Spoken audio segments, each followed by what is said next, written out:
Hello everyone. Today we're going to be taking a look at this transhuman agenda that's seemingly dished out to us like on a buffet or platter, because it's everywhere you look now. And I believe by 2025 they will want to incorporate this. You see, as in Alice Bailey's book, they want to introduce their hierarchies to us by that time. However, take a look at the next commercial, and when they're singing "We Are Alive," it means the demons are.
Realistically, thinking back, we all know that they put the potion of the dart into the dew. What they want is to program the youth into thinking this is so cool. And look at how excited in this next video this man becomes at the thought.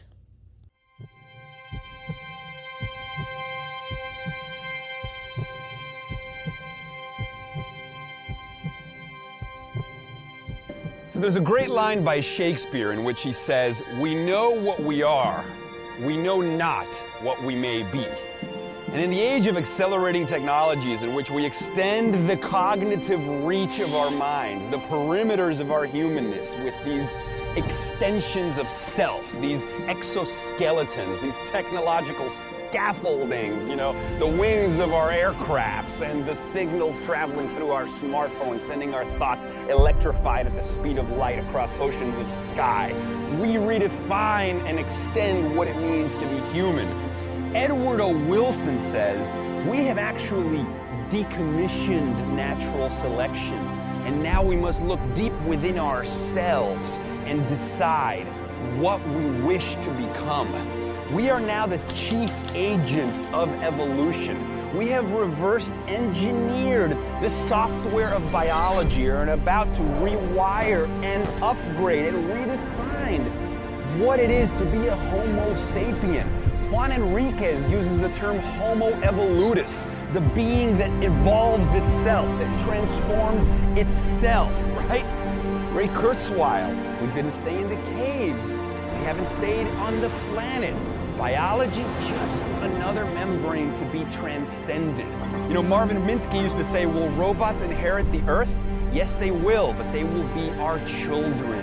I love this idea because we hear the term transhumanism, and what it means to be human is to be transhuman. We are the species that transforms and transcends. We never stop. We always did. It's what we are.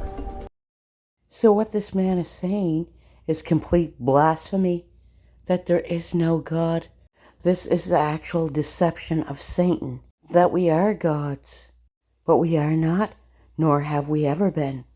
For God is in control, our Father. And this earth is like a footstool in His house. This is the agenda, and it's been unwrapped like a pagan Christmas present. The final goal is to eradicate humanity as we know it. Once you understand the the final destination, it becomes much easier to look back and identify the psychological conditioning, the biological tampering, the cultural grooming, and the educational prepping that we have been subjected to for decades in preparation to making us accept a post-human future. It takes a lot of physical and psychological abuse to get an intelligent species like ours to agree to its own extinction. Most, if not all, that has transcended in the last 60 years was designed to get us closer to accepting such a dystopian reality. Whether you care to accept it or not, we live in a hyper-controlled matrix where our perception of reality is meticulously planned, managed, and executed in order to control and steer us in whichever direction they wish. And the direction is a post-human world. For this, they first needed to destabilize, dehumanize, and demoralize humanity through every means possible. The destruction of the nuclear family, children being indoctrinated by the state, abortion, the eradication of God and spirituality from education, life in megacities and away from nature, toxic food, air and water, social media, replacing real human connection and interaction, engineered financial crisis and taxation, endless wars and massive migration, stress, anxiety, depression, drugs and alcohol, constant fear-mongering, moral relativism as the new religion, and I could go on and on about how humanity has been influenced and forced to move away from all the things that give us strength, security, purpose, and meaning. A weak, immoral, disconnected, ignorant, and unhealthy population is an easy target for the next stage, the creation of an entire generation of androgynous beings. Masculinity is under attack psychologically, culturally, and biologically. Women are being replaced in sports, entertainment, and politics by men pretending to be women. And children are being indoctrinated at school to think that gender is a choice. The transgender movement is not a grassroots movement. It comes from the top. It has nothing to do with people's freedom of expression, sexuality, or civil rights. It's an evil psyop with a clear agenda to get us closer to transhumanism by making us question the most fundamental notion of human identity, our gender.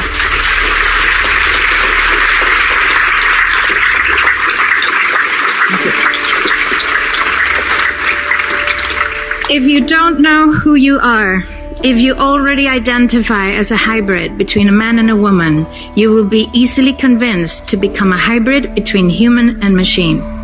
Gender ideology is the 2 + 2 = 5 from George Orwell's 1984 dystopian novel.